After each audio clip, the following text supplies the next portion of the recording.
Maïmouna et Fatou venaient du même village, un endroit modeste où chacun connaissait son voisin et où les familles survivaient au jour le jour. Depuis leur plus jeune âge, elles étaient inséparables. Elles marchaient ensemble vers l'école, partageaient leurs repas, échangeaient leurs confidences et rêvaient à voix haute. Leur complicité était telle que dans tout le village, on répétait « Où va Maïmouna, va Fatou ». Lorsqu'elles terminèrent leurs études, elles prirent une décision audacieuse, partirent pour la capitale afin de construire un meilleur avenir. Le village leur semblait trop étroit pour leurs ambitions. Elles voulaient transformer leur vie, soutenir leur famille, échapper à la pauvreté. Elles rassemblèrent leurs maigres économies, préparèrent leurs bagages et montèrent dans un bus poussiéreux direction la grande ville. Arrivées en ville, la réalité les frappa de plein fouet. Les loyers étaient exorbitants, les factures s'accumulaient et le moindre repas coûtait le double de ce qu'elles connaissaient. Mais elles étaient ensemble, et cela suffisait à leur donner du courage. Elles trouvèrent une petite chambre à louer, un espace modeste avec un matelas posé au sol, un ventilateur bruyant et une fenêtre étroite laissant entrer la lumière du matin. Pour elles, c'était déjà un petit palais, leur premier foyer, leur premier pas vers l'avenir. Maïmouna décrocha un emploi dans une grande entreprise. Rien d'extraordinaire, mais un vrai contrat avec un vrai salaire, 150 000 francs par mois. Fatou, de son côté, fut embauchée comme serveuse dans un petit restaurant pour 100 000 francs mensuels. Elles se promirent que cette différence de salaire ne changerait jamais rien entre elles. Elles partageraient tout moitié-moitié, comme elles le disaient, on a commencé ensemble, on réussira ensemble. Rapidement, Fatou commença à ressentir le poids de cette promesse. Payer la moitié du loyer, des factures, de la nourriture devenait difficile avec son petit salaire. Chaque mois, son argent s'évaporait et certaines fois, elle devait s'endetter ou sauter des repas pour tenir ses engagements. Maïmouna le remarquait parfois. « Fatou, ça va aller ?» demandait-elle. Et Fatou répondait toujours avec un sourire forcé, « Oui, ne t'inquiète pas, je gère. » Elle refusait de créer des tensions, préférant souffrir en silence plutôt que de devenir un fardeau. Chaque soir, après leur longue journée, elles s'asseyaient sur le matelas, souvent avec juste du pain et du thé, et parlaient de leurs rêves. Maïmouna disait, « Un jour, j'aurai un vrai bureau, une vraie voiture, et j'offrirai une grande maison à ma mère. » Fatou riait, « Et moi, j'ouvrirai un restaurant et j'emploierai des jeunes du village. » Ces soirées simples mais remplies d'espoir étaient leur carburant. Elles se motivaient mutuellement, croyant naïvement que l'amitié et le travail suffiraient à tout changer. Mais ni Maïmouna ni Fatou ne savaient que la vie allait bientôt les séparer, qu'un seul choix allait briser leur équilibre et transformer leur amitié pour toujours. Un matin, Maïmouna fut convoquée dans un grand bureau vitré. C'était la première fois qu'un cadre supérieur la demandait. L'homme, élégant et parfumé, portant une montre qui valait probablement son salaire annuel, lui dit calmement, « Maïmouna, nous vous observons depuis longtemps. Vous êtes ambitieuse, disciplinée, prête à tout pour réussir. Nous voulons vous proposer un autre chemin. » Son regard devint plus intense. Pas une simple promotion, une véritable ascension. Vous pourriez devenir directrice en quelques semaines et gagner 1 million de francs par mois. Mais ce chemin n'est pas ouvert à tout le monde. Il faut être sélectionné et accepter nos conditions. Le cœur de Maïmouna battait la chamade. Directrice ? 1 million par mois ? Elle, la fille du village, vivant dans une chambre minuscule avec Fatou ? Qu'est-ce que je dois faire ? Demanda-t-elle. L'homme se leva, ferma la porte et répondit doucement, rejoindre notre cercle, une confrérie. Une fois dedans, votre vie change. Mais vous devrez suivre des règles strictes, rester discrète, et surtout, ne jamais révéler notre existence. Maïmouna savait que quelque chose clochait, mais elle pensait à sa mère, au village, aux humiliations quotidiennes, au bus bondé qu'elle prenait chaque matin, à la chambre qu'elle partageait, à la pauvreté. Elle accepta sans hésiter. En quelques semaines, sa vie changea radicalement. Son salaire passa à 1 million. On lui donna un chauffeur, une carte bancaire, un appartement luxueux dans un quartier où Fatou n'avait jamais mis les pieds. Mais Maïmouna ne dit jamais la vérité à Fatou. Elle raconta simplement, « J'ai eu une promotion. Le patron a reconnu mes compétences. » Fatou, qui n'avait jamais connu la trahison, la crut immédiatement. Elle était même heureuse pour son amie. La séparation ***. Rapidement, Fatou réalisa que quelque chose n'allait pas. Maïmouna avait beaucoup d'argent mais refusait d'aider Fatou. Elle continuait d'exiger qu'elle paie tout moitié-moitié. Elle devenait avare, distante, froide. Un soir, Maïmouna annonça, « Je vais déménager. Je ne peux plus vivre ici. J'ai trouvé un meilleur appartement. » Fatou sourit timidement. « C'est super. Je peux venir avec toi? Je paierai ce que je peux. » Mais Maïmouna répondit immédiatement, « Non, Fatou. Je ne peux pas t'emmener là-bas. Ce n'est à ton niveau. Tu me ferais mauvaise impression avec mes nouveaux amis. » Le cœur de Fatou se brisa. Elle resta silencieuse, ne comprenant pas encore à quel point leur amitié avait changé. Maïmouna fit ses valises, prit un taxi et quitta la chambre, laissant Fatou seule. Cette nuit-là, Fatou comprit que parfois, ce n'est pas la richesse qui change les gens, mais le prix qu'ils ont payé pour l'obtenir. Quelques semaines plus tard, le restaurant où travaillait Fatou connut des difficultés financières. Le patron réduisit son personnel. Fatou fut renvoyée, perdant son seul revenu. Désespérée, elle appela Maïmouna. « J'ai perdu mon travail. Je ne peux pas payer mon loyer. Peux-tu me prêter un peu d'argent ?» Maïmouna répondit d'une voix douce mais distante, « Ne t'inquiète pas, je t'enverrai quelque chose ce soir. » Mais la soirée passa, puis la nuit, puis le lendemain. Rien. Fatou rappela. Maïmouna ne répondit pas. Les messages restèrent sans réponse. Fatou accumula 2 mois de loyer impayé. Le propriétaire finit par l'expulser. Le soir même, elle prit un sac avec quelques vêtements et sortit sans savoir où aller. Ce fut sa première nuit dans une église, allongée sur le sol froid, priant pour un miracle. Désespérée, Fatou décida d'aller chez Maïmouna. Elle marcha des kilomètres jusqu'au quartier chic. Les gardes à l'entrée l'observèrent avec dédain.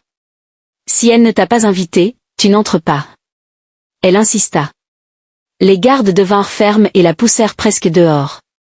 Humiliée, Fatou partit en larmes. Le lendemain, elle se rendit au bureau de Maïmouna. Elle attendit 3 heures avant que Maïmouna sorte enfin, entourée de collègues bien habillés. « Oh Fatou, tu es venue? J'étais très occupée. » Fatou lui expliqua calmement sa situation.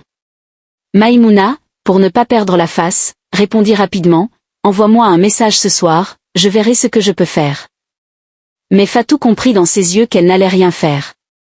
Les semaines suivantes furent les plus dures de sa vie. Elle errait entre l'église, des coins de rue et des maisons abandonnées. Elle mangeait grâce aux dons. Pendant ce temps, sur les réseaux sociaux, Maïmouna apparaissait à Dubaï, restaurants luxueux, plages privées, voitures de luxe. Fatou voyait tout. Cette douleur-là, aucun médicament ne pouvait l'apaiser. Mais elle se fit une promesse, un jour, Dieu me relèvera. Et quand ce jour viendra, je ne supplierai plus jamais personne. Malgré la douleur, Fatou refusait de sombrer. Chaque matin, elle se levait tôt, arrangeait le banc où elle dormait et priait. C'était son seul refuge. Un dimanche, pendant qu'elle aidait à nettoyer l'église, une femme élégante entra. En voyant Fatou, elle sentit quelque chose de spécial. « Tu travailles ici ? » ?»« Non, madame. J'aide quand je peux. Je cherche du travail. » La femme lui dit, « Viens demain matin au restaurant La Perle d'Or. Dis que tu viens de la part de tante Aïcha. » Le lendemain, Fatou se présenta devant un magnifique restaurant. Après un entretien rapide, le manager lui demanda, « Tu sais travailler dur ? » ?»« Oui, monsieur. Je n'ai jamais eu peur de travailler. » Elle fut engagée comme aide-serveuse.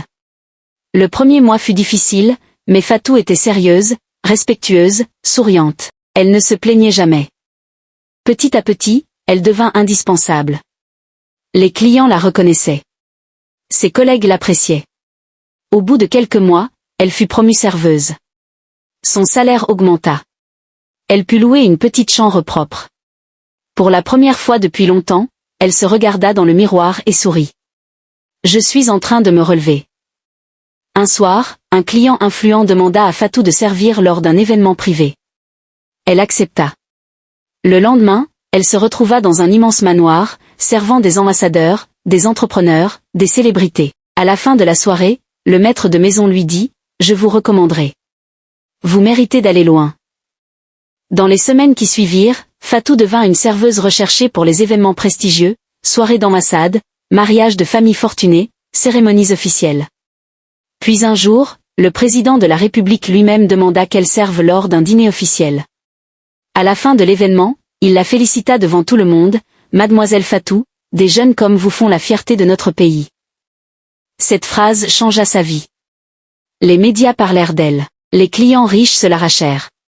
Elle fut invitée à servir dans des jets privés, sur des yachts, dans des villas de milliardaires. Les pourboires étaient énormes. Avec le temps, elle put louer une grande maison moderne, acheter une voiture neuve, s'habiller élégamment. Fatou était devenue riche. Non par magie, non par pacte, mais par travail, patience, foi et respect. Pendant ce temps, la vie de Maïmouna s'effondrait. La confrérie commença à lui imposer de plus en plus de règles, de sacrifices. Elle ne dormait presque plus, vivait dans la peur constante. Quand elle tenta de se révolter, la confrérie coupa tout. En quelques semaines, elle perdit son travail. Ses amis ne répondirent plus à ses appels. Elle se retrouva seule, incapable de payer son loyer. La carte bancaire fut désactivée, la voiture reprise. Maïmouna avait passé des semaines dans la rue. Un soir sous la pluie, elle se mit à pleurer comme une enfant. « Je n'ai plus personne. Je n'ai plus rien. » Un nom lui traversa l'esprit, Fatou.